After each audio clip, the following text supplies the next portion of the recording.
from California is recognized for 5 minutes. Thank you, and I thank the gentlelady for yielding. Mr. Speaker, I rise today in opposition to House Resolution 72. This resolution does nothing to actually create jobs and is a distraction from what should be our focus, creating jobs here in this country. Instead of spending time debating and creating legislation that would create jobs and further our economic recovery, we are here debating legislation that basically reiterates what the Energy and Commerce Committee is currently doing. In contrast, I believe that the American people have been clear. They want this Congress to focus on jobs, and that should be our #1 priority.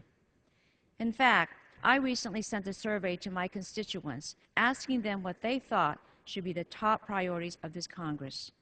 Not surprisingly, 81% responded that creating jobs should be our top priority. Mr. Speaker, I routinely hold clean energy roundtable forums in Sacramento with CEOs and with other local leaders, including one just last week, and they consistently tell me that they need real incentives and assistance in expanding their manufacturing base and finding new markets abroad for their products and services. In doing so, they recognize that new jobs will be created. They will have additional revenue to purchase new equipment, invest in R&D, and benefit our economy. Perhaps instead of debating today's resolution, we could instead be focused on debating legislation that would create jobs. Mr. Speaker, we need to be focusing on moving our economy forward by creating new jobs in different sectors of our economy. Just as the President emphasized in his recent State of the Union address and announced in his Startup America initiative, America must continue to lead the way in innovation in order to both rebuild today's economy and bolster the industries of tomorrow.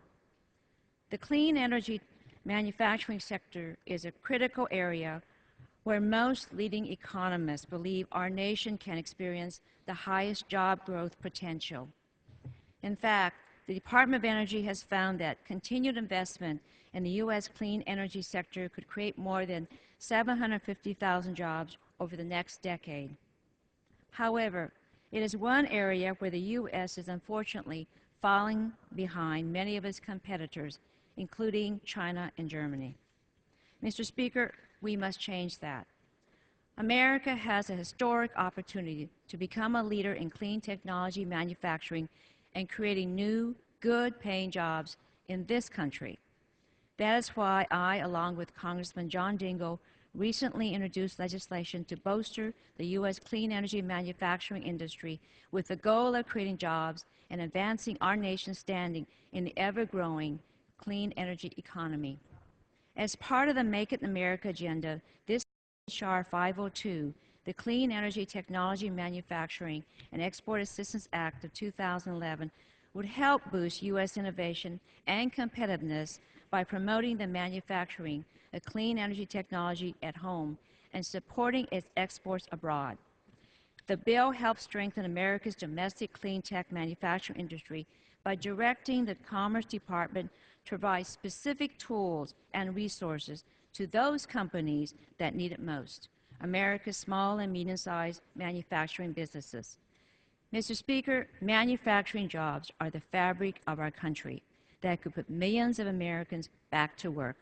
But we must manufacture the products that are in demand and that have an exponential potential to grow. And the clean energy sector is that ever-growing industry. But in order to create those jobs, this Congress must pass legislation that will help us do just that. Mr. Speaker, this bill passed the House last Congress with bipartisan support, and it is my hope that it will be considered again soon during this new Congress, so we can move our nation's clean energy economy forward and create new, good-paying jobs here in this country. Unfortunately, H.Res. 72 fails that test. I urge my colleagues to vote against the resolution before us, and I yield back the balance of my time.